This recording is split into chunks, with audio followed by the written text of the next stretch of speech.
rumah yang ikut melalui Zoom.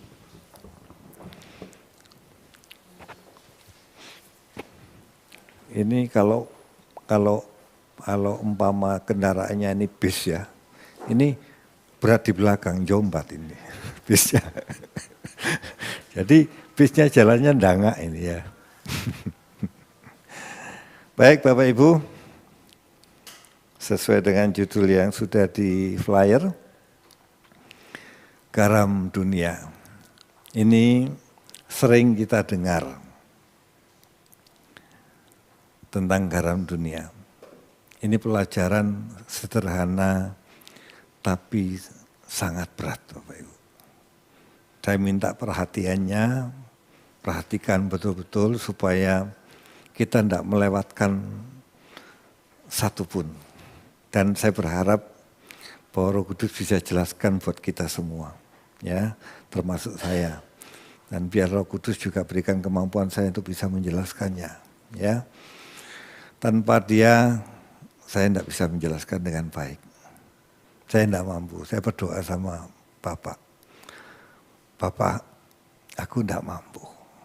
Aku tidak tahu harus ngomong apa. Tapi aku mohon tuntunanmu supaya bisa menjelaskan sejelas-jelasnya. Ya. Baik Bapak Ibu, kita mulai, kita buka di Matius 5 ayat 13. Silakan Pak Andoko. Matius 5 ayat 13, kamu adalah garam dunia. Jika garam itu menjadi tawar, dengan apakah ia diasinkan? Tidak ada lagi gunanya selain dibuang dan diinjak orang. Iya.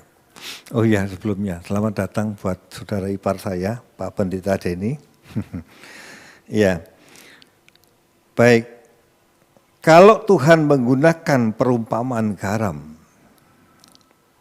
kita harus bisa memahami sifat dan fungsi garam itu, supaya kita mendapat pengertian, pemahaman yang tepat. Ya. Baik, kita lihat selanjutnya. Sebetulnya ayat ini berkaitan dengan atau tidak terpisah dengan ayat yang sebelumnya. Jadi ayat ini sebetulnya berkaitan dengan ayat yang di atasnya. Yaitu dengan tema berbahagia. Mungkin Pak Andoko bisa bacakan di Matius 5 itu ayat 3 sampai 12. Matius 5 ayat 3 sampai 12. Berbahagialah orang yang miskin di hadapan Allah, karena merekalah yang mempunyai kerajaan surga. Berbahagialah orang yang berduka cita, karena mereka akan dihibur. Berbahagialah orang yang lemah lembut, karena mereka akan memiliki bumi. Berbahagialah orang yang lapar dan haus akan kebenaran, karena mereka akan dipuaskan. Berbahagialah orang yang murah hatinya, karena mereka akan beroleh kemurahan. Berbahagialah orang yang suci hatinya, karena mereka akan melihat Allah. Berbahagialah orang yang membawa damai, karena mereka akan disebut anak-anak Allah. Berbahagialah orang yang dianiaya oleh sebab kebenaran, karena merekalah yang mempunyai kerajaan surga. Berbahagialah kamu jika karena aku kamu dicela dan dianiaya dan kepadamu difitnahkan segala yang jahat. Bersukacita dan bergembiralah, karena upahmu besar di surga, sebab demikian juga telah dianiaya nabi-nabi yang sebelum kamu. Ya, dan ayat 13 ini sebenarnya tidak terpisah dengan ayat yang 12 itu. Jadi saya bacakan ya ayat 13-nya. Kamu setelah ayat-ayat tadi, ayat 13-nya, kamu adalah garam dunia. Jika garam itu menjadi tawar, dengan apakah ia diasinkan? Tidak ada lagi gunanya selain dibuang dan diinjak orang. Jadi ayat ini berkaitan dengan ayat yang di atasnya. Apa yang dimaksud garam? Yang di atasnya ini. Jadi di Matius 5 ayat 13 itu terbagi ada dua hal. Pertama, kamu adalah garam dunia. Yang kedua, Tuhan Yesus memperingatkan bahwa garam itu bisa tawar. Saya ulang, Tuhan Yesus bilang bahwa kamulah garam dunia. Terus berikutnya Tuhan Yesus ngomong, garam itu bisa tawar. Dan kalau tawar, kamu tidak berarti apa-apa. Kamu tidak bernilai. Garam itu ngomong tentang kualitas yang ada di atasnya. Kata bahagia itu satu posisi di mana orang-orang yang berkualitas, yang berani miskin, dalam kondisi seperti itu, yang berani menolak, yang berduka karena dosa, berarti menolak dosa, yang memiliki hati yang lemah lembut,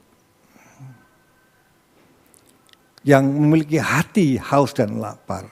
Natur ini sebenarnya bukan natur manusia kita. Bukan. Ini pemberian Allah kepada kita. Jika kita memperkarakan hal ini, jika kita sungguh-sungguh memintanya kepada Bapa, tentu Bapa akan berikan dan Bapa akan lakukan pembentukan dalam diri kita. Tentu kita harus memiliki hati yang rela untuk digarap, untuk menjadi berkualitas. Dalam posisi kata bahagia ini, itulah orang-orang yang berkualitas. Itu yang dikatakan, kamulah garam dunia.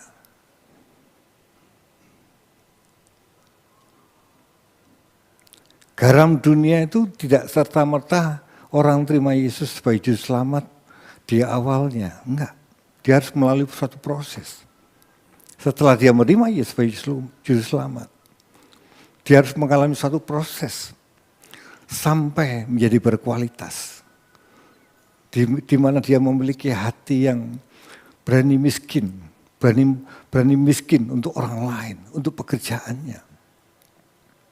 Berani menolak dosa, memiliki hati yang lentur, lembut bagi sesamanya dan bagi Allahnya. Memiliki kehausan akan Allahnya. Itulah kualitas-kualitas. Tapi diingatkan oleh Tuhan bahwa kualitas-kualitas ini bisa hilang. Nilai keasinannya itu menurun. Garam itu kalau tidak asin, dia tidak berkualitas lagi. Tidak berguna jadi garam, walaupun warnanya putih. Bentuknya masih seperti garam. Tapi rasanya sudah tidak sesuai fungsinya. Kita malam ini dengarkan ini, termasuk saya, kita bisa refleksi dari apa yang firman kita dengarkan malam hari ini. Apakah saya sudah garam? Atau apakah saya sudah betul-betul garam, tapi sudah tidak asin lagi kira-kira? Kita lihat nanti ya. Peringatan Yesus bahwa garam itu bisa tawar, itu satu peringatan. Jika garam menjadi tawar, menjadi tidak berat, tidak ada gunanya lagi kecuali dibuang. Garam bernilai karena keasinannya. Kalau garam tidak asin, maka garam itu jadi tidak bernilai. Garam itu tidak bernilai.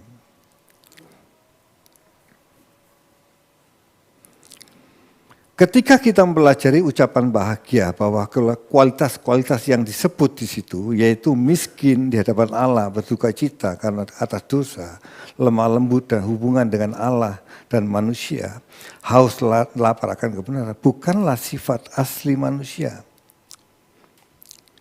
Tapi itu pemberian Allah. Jika tentu kita memperkarakan dengan Allah. Kita memohonkan hati yang seperti Yesus ceritakan. Bahwa kalau kamu dalam kondisi seperti itu, berbahagialah. Itulah kualitas-kualitas itu. Sampai di sini Bapak Ibu bisa memahaminya? Ya. Kualitas garam itu seperti kata bahagia itu. Itulah orang-orang yang berkualitas. Dan itu harus melalui proses. Ya. Jadi orang yang berkualitas itu orang-orang seperti inilah yang disebut sebagai garam dunia. Kualitas-kualitas ini diberi oleh Allah, oleh kuasanya. Perhatikan, Allah yang mengubah dan Allah yang membentuk kita. Dan kita harus rela diubah. Bahkan kita harus berdoa agar Allah membentuk kita dan mewujudkan kualitas-kualitas ini dalam kehidupan kita. Dan kita harus bertekun sampai kesudahan. Dan kita terus-menerus mengerahkan pandangan kita. Mengapa? Karena kualitas-kualitas ini mudah hilang dari dalam diri kita. Jadi itu harus berkelanjutan tiap hari, setiap saat. Makanya orang Kristen tidak boleh berhenti bertumbuh. Kalau enggak, kasihnya jadi turun. Ya. Kenapa? Karena kita mudah sombong. Kita mudah untuk berbangga diri. Karena natur itu, kalau istilahnya Rasul Paulus itu manusia lama kita, itu menarik kita untuk kembali kepada dunia yang lama. Itu ada pada kita. Selama kita masih ada di bumi ini, itu ada pada kita. Dia ingin menarik dengan kesukaannya yang ada di dunia. Bahkan dunia ini nyaman, dunia ini indah. Mudah untuk orang itu tertarik. Natur kita itu mudah untuk tertarik. Kalau kita tidak memeliharanya hubungan kita dengan Bapa. Kalau kita melalaikan kita untuk membaca firman, bersekutu dengan Dia, berdoa, menyediakan waktu. Seringkali orang Kristen itu hanya berurusan dengan Allah itu ketika di gereja. Atau pagi ketika kita berdoa, selesai baca firman, selesai keluar ruangan, sudah tidak ada lagi hubungan dengan Allah. Oh Pak, saya ada. Tapi itu tidak sadari bahwa kita tidak berhubungan dengan Allah. Tidak memperkarakan setiap tindakan kita. Apakah tindakan kita itu berdampak bagi orang sekeliling kita. Di garam sini sebetulnya ya, kalau dulu saya memahami ya bahwa garam itu perbuatan baik, betul memang. Tapi perbuatan baik yang bagaimana? Ya.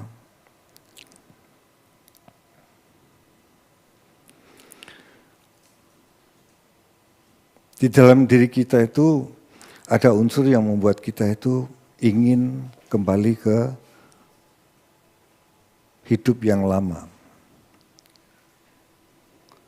Karena sangat mudah bagi seorang murid untuk kehilangan kualitas-kualitas ini jika ia tidak berjaga-jaga dan berdoa. Dan Yesus ajarkan, waspadalah, berjaga-jagalah dan berdoa. Karena kualitas ini bisa hilang. Makanya Tuhan Yesus memperingatkannya dengan keras. Bahwa garam ini bisa tawar. Kalau sudah tawar, dia akan diinjak-injak, artinya tidak berguna. Jika garam tidak dapat menjadi tawar, Yesus tidak akan memperingatkannya. Justru Yesus memperingatkannya. Bahkan Yesus memberikan contoh. Dia selalu berjaga-jaga dan berdoa. Selalu menjaga hubungannya dengan Bapa. Untuk supaya garam ini tidak menjadi tawar. Dan sesungguhnya garam itu bukanlah diri kita. Loh Pak, tadi dikatakan kamulah garam. Sesungguhnya garam itu Allah sendiri yang ada dalam diri kita. Ya. Istilahnya kita itu cuma casingnya aja. Tapi kita menjadi garam. Kalau kita memiliki hubungan dengan Dia. Ya.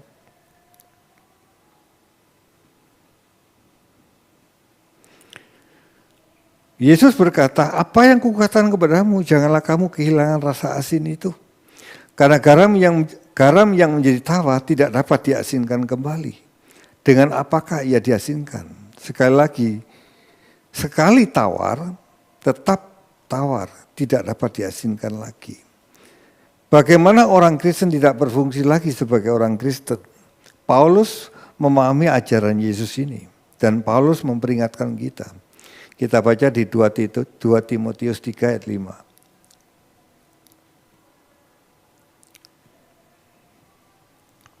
2 Timotius 3 ayat 5. Ya. Secara lahiriah mereka menjalankan ibadah mereka.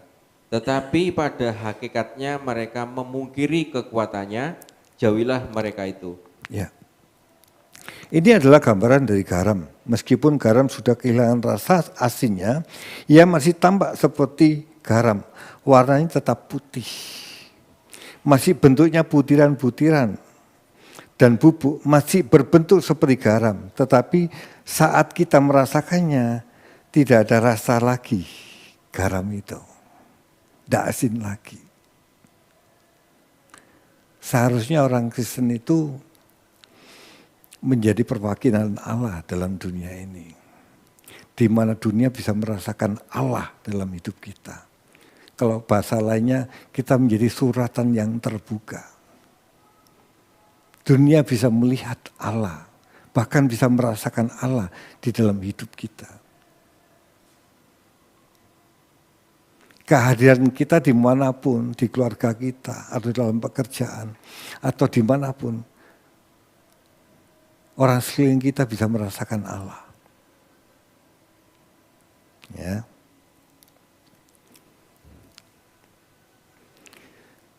Garam itu sudah menjadi tawar, tidak asin lagi. Bentuknya memang seperti garam, tapi sudah memungkiri kekuatannya. Sudah memungkiri kekuatan Allah di dalam dirinya. Berarti tidak efektif lagi.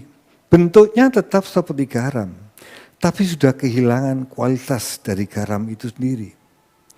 Paulus menyatakan akan muncul suatu tipe kekristenan yang tampak di luar saja. Dari luar ia tampak seperti kekristenan. Ia menjalankan kegiatan-kegiatan kekristenan. Ia menggunakan bahasa-bahasa kekristenan. Ia juga berbicara tentang liturgi kekristenan. Tetapi semuanya itu tidak mempengaruhi dirinya sendiri.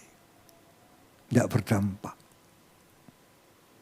Tidak ada nilai kebenaran yang sesungguhnya.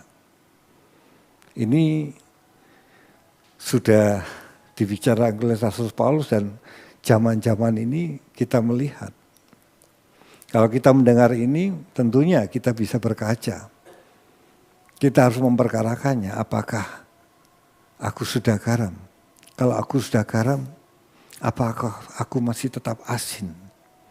Apakah hanya aku mengikuti liturgi saja, tiap minggu ke gereja? Seminggu 2 kali, kalau di tempat ini.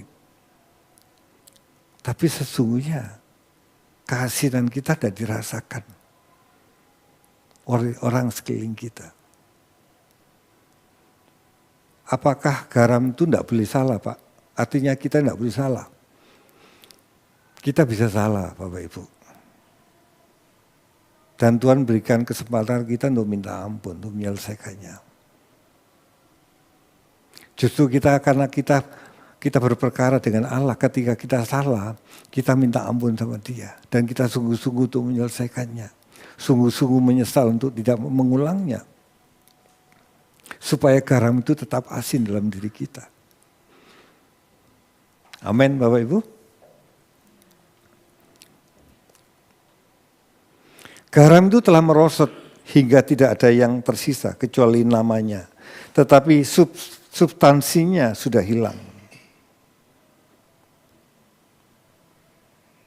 Sebetulnya kata kamu orang Kristen itu sebetulnya luar biasa banget.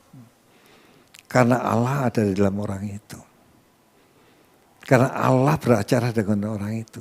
Dan orang itu harus berdampak. bukan mendampakkan diri, kehadiran seorang garam, tidak usah menunjukkan bahwa dia garam. Sekelilingnya bisa merasakan, tidak usah kita menyodorkan diri, tidak usah. Tapi sudah bisa dirasakan. Amin, Bapak Ibu. Amin.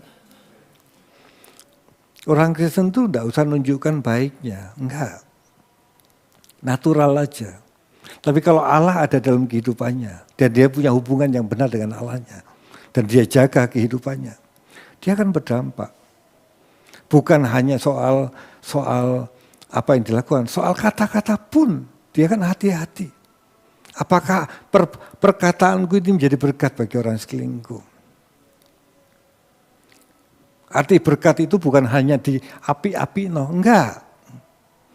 Ngomong apa adanya dengan jujur, tapi apakah kata-kata itu berdampak kekekalan bagi orang sekelilingku, bagi orang yang mendengarkannya?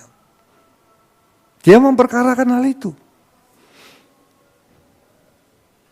Anda memahami ini? Anda bisa memahami?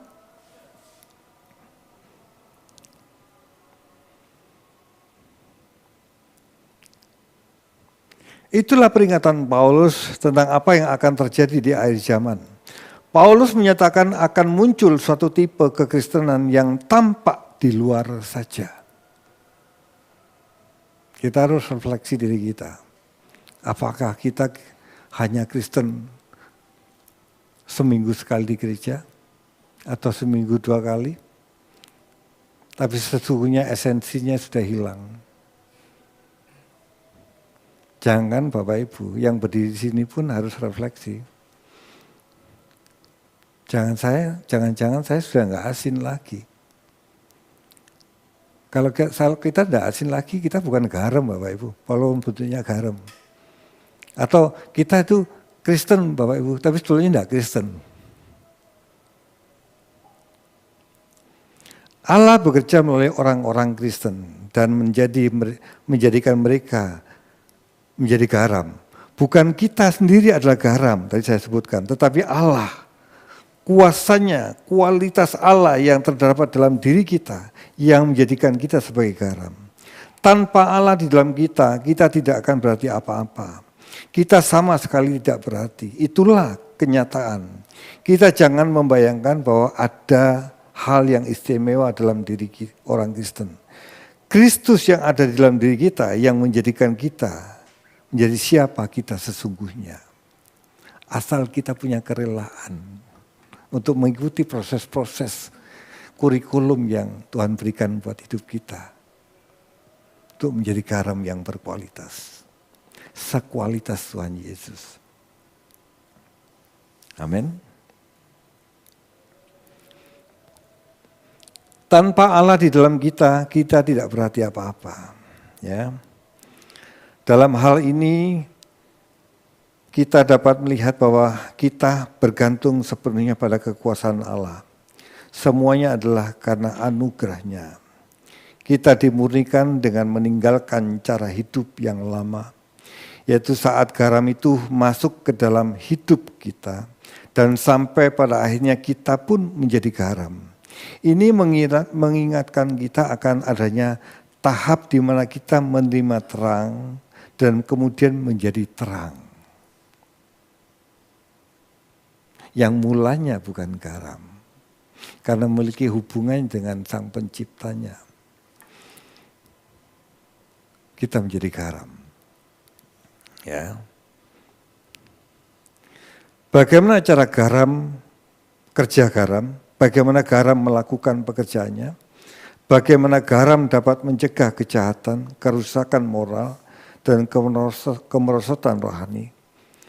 Mari kita buka di Kolose 4 ayat 5 sampai 6. Kolose 4, 5 sampai 6.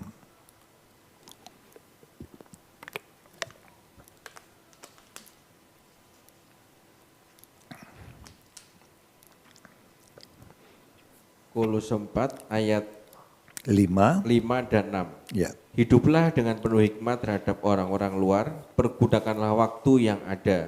Hendaklah kata-katamu senantiasa penuh kasih, jangan hambar, sehingga kamu tahu bagaimana kamu harus memberi jawab kepada setiap orang. Ya, Paulus mengatakan sebagai orang Kristen hendaknya kata-katamu jangan hambar. Dalam bahasa aslinya, hendaklah kata-katamu dibumbui garam. Jadi tidak hambar itu, kata-katamu itu tidak hambar. Itu kata-kata yang dibumbui garam. Bukan kata-kata kita keluar, Anda cari garam, dikasih garam. Bukan itu maksudnya. Bahwa kata-katamu itu mengandung garam. Ya, menjadi berkat. Ini agak sulit Bapak Ibu ya. Dalam Matius 5 ayat 13, apa yang Anda baca di situ dikatakan bahwa kamu adalah garam dunia. Jika garam itu menjadi tawar, kata terjemahan garam itu menjadi tawar, dalam bahasa Yunani makna sebenarnya adalah garam itu menjadi bodoh. Saya cek itu betul memang. Garam itu menjadi bodoh. Garam kok jadi bodoh. Kita harus ambil maknanya yang sesungguhnya. Bukan garam menjadi tawar, tapi garam menjadi bodoh. Kalau omong hubungan bodoh, itu bukan soal tawarnya, tapi kita lihat ya, garam menunjukkan kebijaksanaan spiritual atau hikmat rohani. Ya, tentu saja jika kita kehilangan hikmat rohani, kita menjadi bodoh. Itu maksudnya. Nangkap sampai sini? Ya.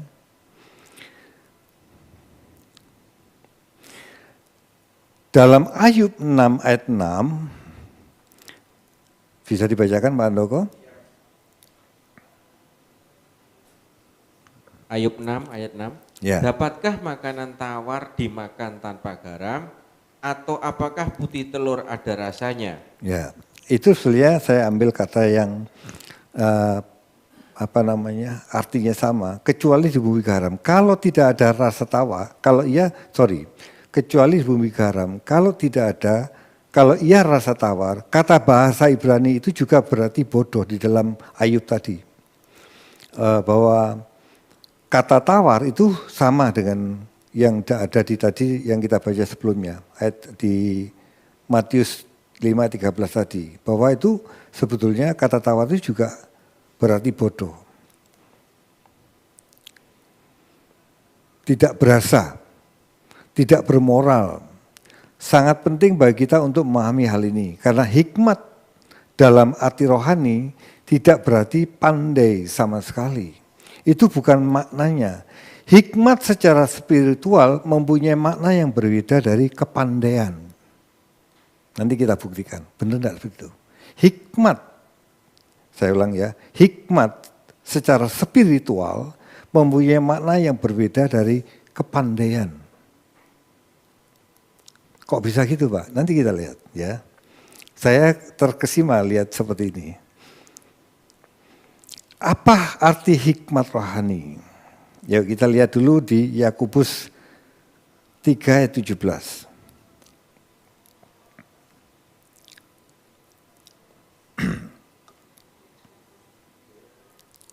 Ayat 17. Yakobus 3 ayat 17. Ya.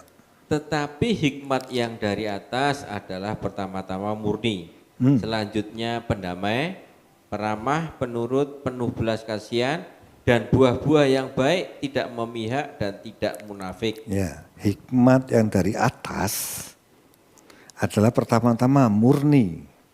Selanjutnya pendamai, penurut, penuh belas kasihan, dan buah-buah yang baik.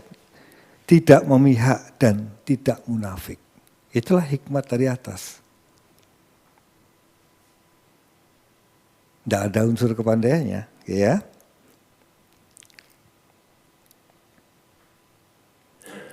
Ini menunjukkan pada kita kualitas hikmat yang dari atas, hikmat rohani. Bukan hikmat yang berasal dari dunia. Oke. Garam itu melarut, cara kerja garam itu melarut. Ya. Dan binasa atau mati untuk memenuhi fungsinya. Garam itu sifatnya untuk menjadi, dia kalau mau berfungsi itu harus melarut dan mati. Baru dia berfungsi. Anda harus paham ini ya, karena itu kuncinya.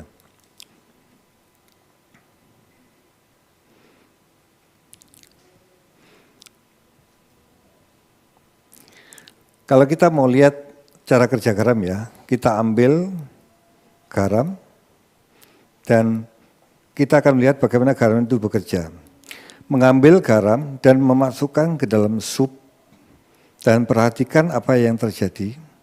Garam itu akan hilang dan larut di dalamnya. Ya Pak ya? Ya. Kalau garam itu tidak larut, dia tidak berfungsi jadi garam. Artinya kalau garam itu tidak mau hilang dirinya, dia tidak mau mati, dia tidak bisa jadi garam. Nangkap sampai sini? Yang dimaksud hikmat yang dari atas itu ini. Maka dikatakan tidak ada hubungannya dengan kepandaian. Bahkan orang dunia katakan itu bodoh. Yesus mati kayu salib itu kebodohan. Bagi orang dunia itu kebodohan. Tapi itulah hikmat Allah. Saya ulang ya, garam dimasukkan sup, garam itu larut dan hilang. Bukan gini, garam dan sup. Nah, itu sup, garamnya tidak ada. Tapi sup itu tanpa garam tidak bisa asin. Kehadiran garam itu menjadikan sup itu bernilai. Anda menangkap ini? Kehadiran Yesus dalam hidup kita itu jadi bernilai loh. Kalau kita terus-menerus memeliharanya, kita pun jadi bernilai. Seperti Yesus bernilai. Mungkin bagi dunia Yesus tidak bernilai. Mungkin kita bagi dunia tidak bernilai. Tapi di hadapan Bapa kita bernilai. Amin.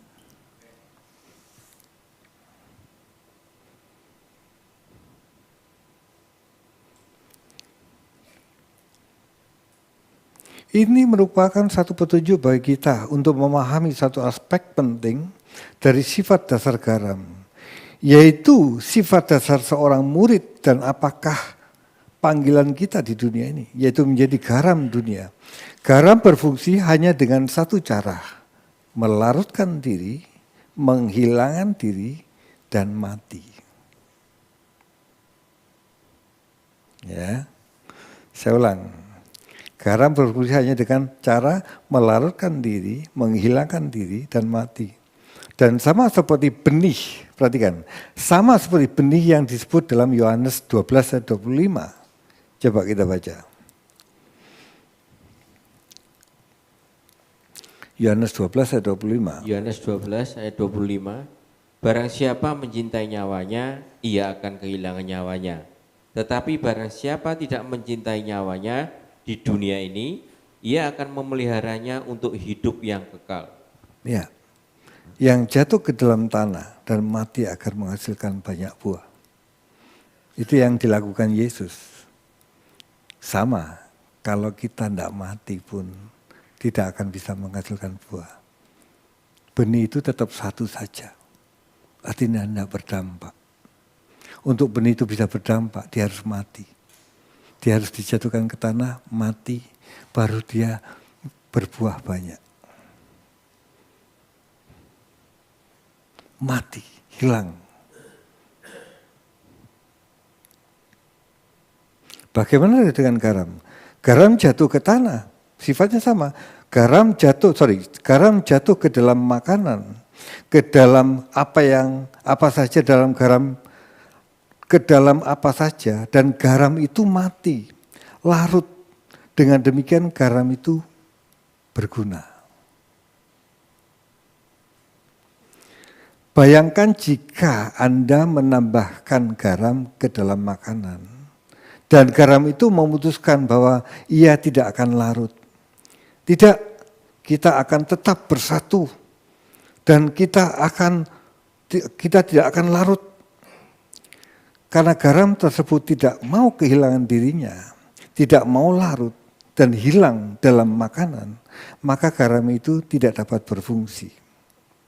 Satu-satunya cara ialah garam harus larut dan kehilangan dirinya. Kekristenan itu bukan hanya lakukan liturgi ini aja. Nah, kekristenan itu ya ini, Bapak Ibu. Harus berani mati, harus berani larut.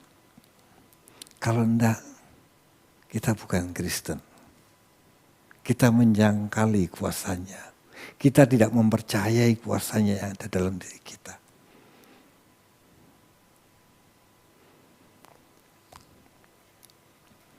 Garam akan tetap berada dalam bentuk gumpalan garam. Garam itu tidak berguna. Tetapi jika garam itu ditaburkan, melarut dan memberi dirinya, garam itu memenuhi fungsinya. Penting bagi kita untuk memahami hal ini. Garam melarut dan binasa untuk menggenapi fungsinya. Benih jatuh ke dalam tanah dan mati. Hanya dengan cara ini benih ini dapat berbuah. Jika tidak seperti yang Yesus katakan, ia akan tetap satu biji saja. Garam akan tetap berada dalam bentuk gumpalan garam. Garam itu tidak berguna, tetapi jika garam itu ditaburkan, melarut dan memberikan dirinya, garam itu memenuhi fungsinya. Penting kita memahami hal ini. Kita buka di 1 Korintus 1 ayat 23 dan 24.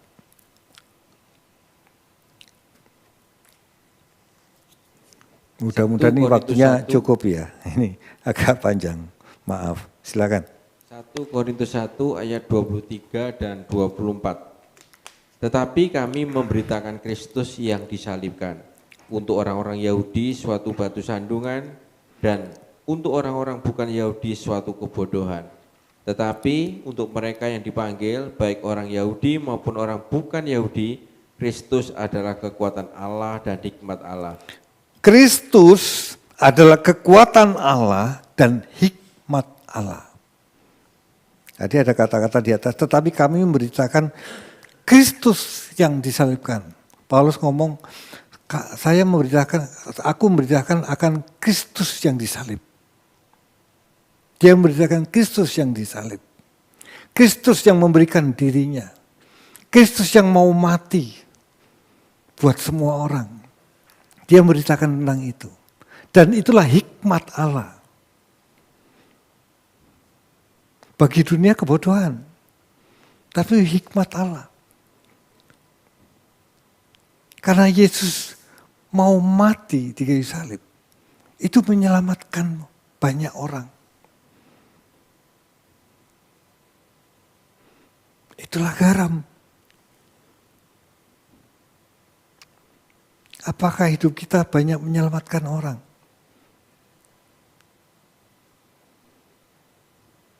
Baik jasmani, baik rohani. Ataukah hanya kita memikiri diri sendiri? Kepentingan kita sendiri? Kita tidak jadi garam. Kita tidak berfungsi sesuai dengan yang Dia inginkan. Orang Kristen harus berani kehilangan nyawa. Ini jangan diartikan mati hari ini, untuk mati ya enggak juga di zaman itu ya. Tapi kehilangan dirinya. Kepentingan lebih mementingkan orang lain daripada dirinya. Seperti Yesus lebih mementingkan manusia yang lain daripada dirinya. Lebih baik dia korbankan. Kristus adalah hikmat Allah. Namun seperti apa Kristus itu? Ia menyerahkan dirinya. Dalam ketaatan kepada Allah untuk disalibkan. Kristus disalib. Itulah pesan kita. Itulah hikmat Allah. Tidak mudah ya jadi Kristen ya. Di awal tadi saya katakan pelajaran ini berat. Sederhana tapi berat.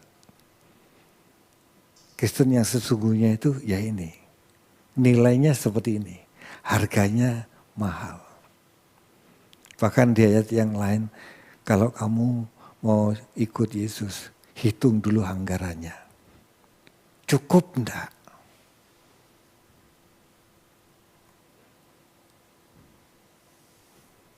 Saya enggak tantang Anda bilang amin ya. Beracara masing-masing. Ya. Yang dimaksud dengan hikmat rohani adalah sikap rela memberi diri. Saya ulang, yang dimaksud dengan hikmat rohani adalah sikap rela memberi diri.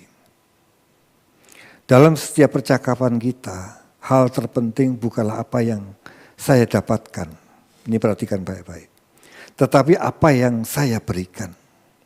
Sebagai orang Kristen yang terpenting bukanlah apa yang kita dapatkan dari gereja. Tetapi apa yang dapat kita berikan bagi gereja. Kalau ngomong gereja itu jangan di kotak di sini ya. Gereja itu secara organisme. Bukan organisme. Organisme. Gereja yang bisa diaplikasikan dengan gereja yang ada di lokal seperti ini. Saya ulang. Bukan apa yang saya dapatkan dari gereja. Tapi apa yang saya berikan bagi gereja. Tentu gereja itu bukan gedungnya, tapi orang-orangnya. Ya, sepi ya. Memang berat Bapak Ibu, saya tahu.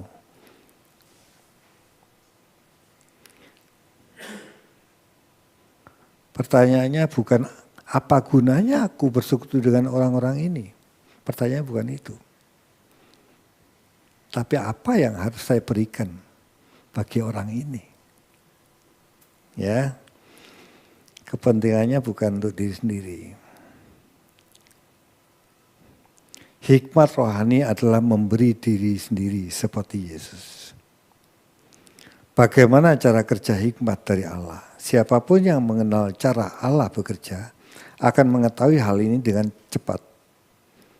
Paulus mengatakan kepada kita tentang sifat dari hikmat Allah dalam Korintus tadi. Bahwa memberi diri. Amin. Kami memberitakan, kata Paulus, kami memberitakan Kristus yang disalib. Kristus yang mati di kayu salib. Anak Allah yang memberikan dirinya bagi kita. Anak Allah yang binasa, mati memberikan dirinya disalib. Sesungguhnya inilah hikmat Allah yang mengorbankan anaknya sendiri. Mati di kayu salib ketika kita masih di dalam pelanggaran kita. Ketika kita masih menjadi seteru kepada Bapa. Kristus telah mati bagi kita. Itulah hikmat Allah. Ia menyerahkan dirinya dalam ketaatan kepada Bapa untuk disalibkan. Kristus disalib itulah pesan kita. Itulah hikmat Allah. Kerelaan Kristus mati kayu salib berdampak kepada keselamatan semua orang. Inilah sifat garam itu.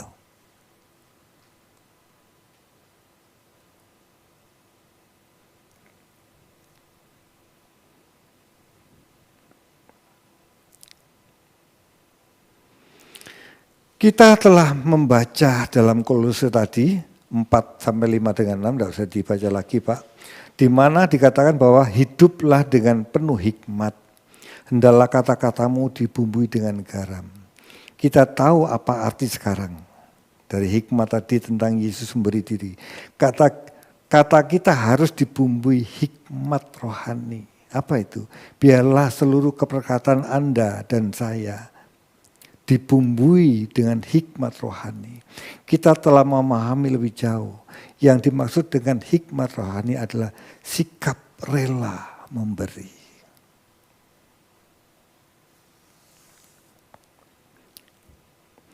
Dalam setiap percakapan kita, hal terpenting bukanlah apa yang saya dapatkan, tetapi apa yang saya berikan. Sebagai orang Kristen, yang terpenting bukanlah apa yang kita dapatkan dari gereja, tetapi apa yang saya berikan bagi gereja.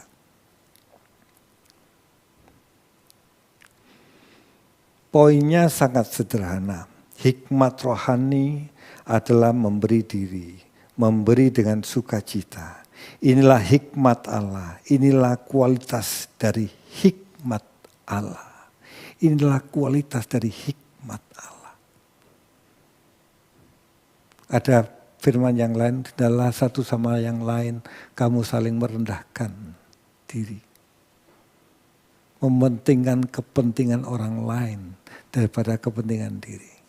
Itulah hikmat Allah. Dan Yesus sudah menjadi contoh buat kita.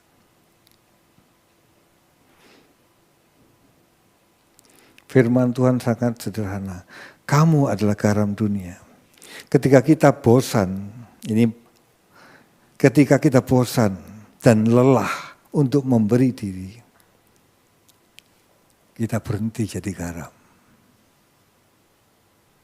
Kita berhenti jadi garam.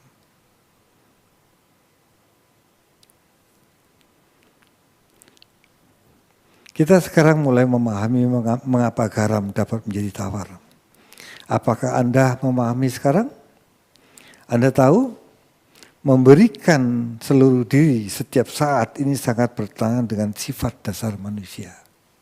Saya ulang, memberi diri setiap saat itu bertentangan dengan sifat manusia kita. Ya Pak ya? Kan selalu kita kalau bisa diberi daripada memberi. Tapi Yesus ngomong gini, terlebih baik kamu memberi daripada menerima. Nyambung. Sifat natur kita itu bukan memberi setiap saat. Bahkan gini ya, saya pernah alami ini ketika saya menolong seseorang. Ya. Dan selalu orang itu mesti menghubungi saya. Ketika dia ngalami kesulitan, selalu menghubungi saya. Saya pernah berpikir seperti ini, kenapa enggak orang lain ya? Kok mesti saya? Dan saya pernah nemui teman seiman, satu gereja di gereja yang bukan tempat ini. Dia bilang gini, dia cerita sama saya itu sering menolong orang Pak, iya. Tapi kenapa ya? Selalu yang apa namanya, kalau ada sesuatu itu mesti saya saja. Kayak ketiban sampur gitu. Ngerti ketiban sampur? Selalu saya aja. Kok saya selalu gitu? Gampangannya bosen. Mulai bosen.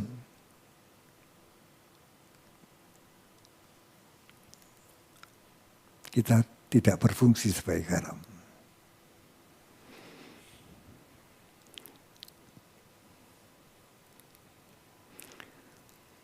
Mengapa saya harus selalu memberi dan memberi? Saya lelah dengan memberi dan saya berkata ini sudah cukup. Aku sudah cukup memberikan diriku. Aku sudah cukup memberikan waktuku. Aku sudah cukup memberikan uangku. Cukup. Sekali lagi cukup. Aku telah melakukan bagianku. Aku telah memberikan yang terbaik. Aku telah memberikan seluruh hidupku yang terbaik untuk melayani Tuhan. Saat saya mengizinkan sikap ini menguasai diri saya, saat itulah garam berhenti menjadi garam. Karena saya tidak rela lagi untuk melarutkan diri.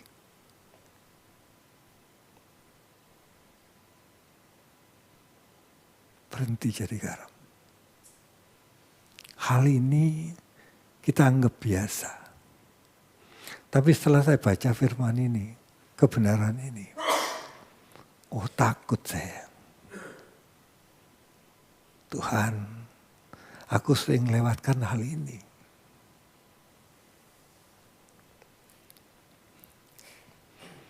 Saya merasa saya sudah cukup melarutkan diri. Sekarang saya akan hidup sesuai dengan keinginan saya. Dan mengucapkan selamat tinggal pada semua orang. Saya akan melakukan apa yang saya suka. Seluruh waktu adalah milik saya. Sudah cukup bagi saya untuk melakukan semuanya ini. Saya dapat melakukan hal yang lebih baik dengan uang yang saya miliki daripada hanya memberikan di gereja setiap saat. Rasanya cukup apa yang telah saya lakukan. Sudah cukup apa yang telah saya berikan. Ketika kita mulai berpikir dengan cara demikian, kita akan menjadi tawar.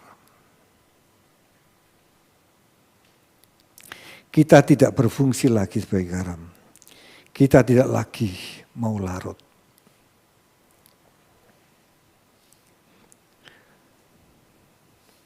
Karena itu Yesus berkata pada murid-muridnya seperti ini. Setiap orang yang mau mengikut aku, ia harus menyangkal dirinya, memikul salibnya setiap hari dan mengikuti aku.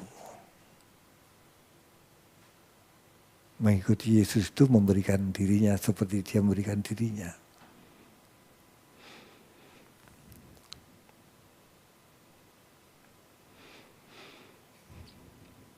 Jika kita tidak terus-menerus memikul salib kita setiap hari dan mengikuti Yesus, kita tidak dapat menjadi muridnya.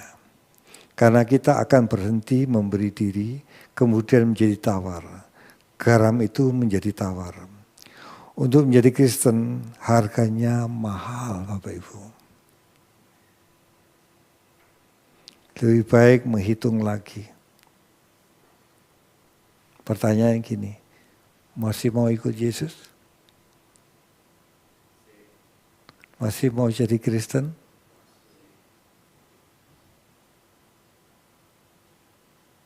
Jadi Kristen itu memang tidak mudah, Bapak Ibu. Sehingga kita tidak bisa melihat kualitas Kristen yang sesungguhnya. Karena hal-hal yang seperti ini dilewatkan. Kenapa? Karena memang menyakitkan. Sesuatu yang menyakitkan disembunyikan. Padahal itu dosis yang sesungguhnya. Kalau dosisnya dikurangi, sebetulnya bukan Kristen. Maaf. Sebetulnya palsu.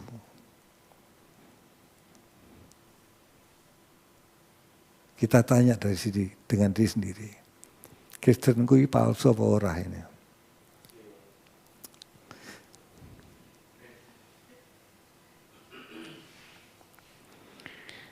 Yang paling penting dalam hal ini adalah kemurnian. Jadi katakan bahwa hikmat yang dari atas itu pertama-tama murni. Ya.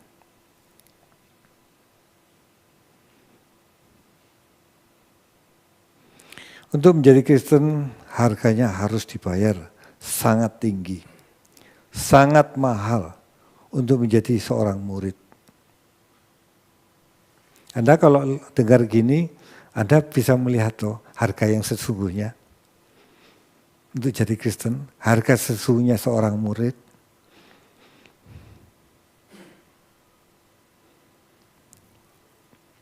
Amin Bapak Ibu. Kita pikir kalau kita jadi Kristen ke gereja seminggu sekali atau 2 kali cukup.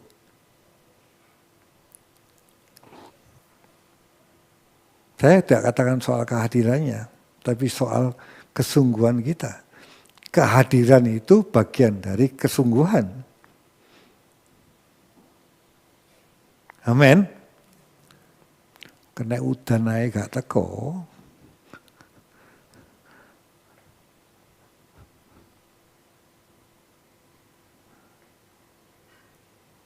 Masih jauh Bapak Ibu ya. Ya. Masih jauh. Untuk menjadi Kristen harga yang harus dibayar sangat tinggi, sangat mahal untuk menjadi seorang murid. Lebih baik kamu menghitung dulu harganya. Kita suruh ngitung dulu harganya. Lebih baik kamu menghitung dulu harganya dan memutuskan untuk tidak menjadi murid sama sekali daripada memutuskan menjadi murid dan akhirnya berhenti di tengah jalan dan berkata, sudah cukup, aku tidak dapat melanjutkan. Yang penting sekali lagi adalah kemurnian. Jika kita kehilangan kemurnian hati, saat kita mulai berkompromi dengan daging, dengan kepentingan kita sendiri, dengan dunia, kita mulai menjadi tawar. Menerima itu lebih enak daripada memberi. Memberi itu menyakitkan. Entah itu uang, entah kita kalau ngomong itu ada unsur kerelaan untuk memberikan dirinya. Itu sakit. Mengampuni itu sakit Bapak Ibu. Kalau kita tidak mau mengampuni itu kan ada unsur kepentingan diri sendiri.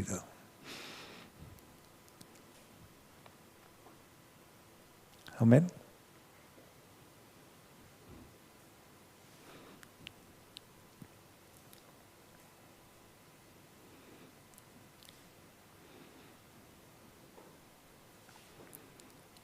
Saat kita mulai berkompromi dengan daging, dengan kepentingan kita sendiri, dengan dunia, kita mulai menjadi tawar.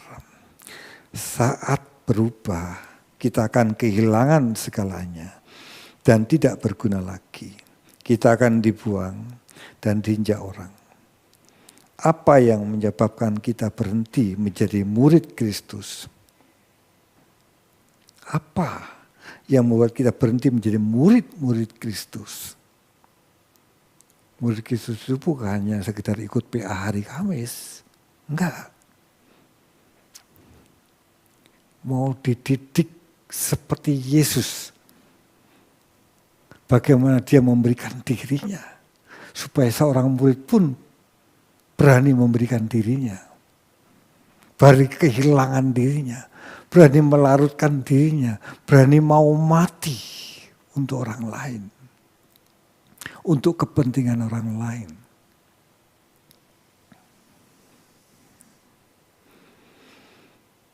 Saya ulang, apa yang menyebabkan kita berhenti menjadi murid-murid Kristus? Garam yang tidak lagi rela melarutkan dirinya. Dia berhenti jadi murid.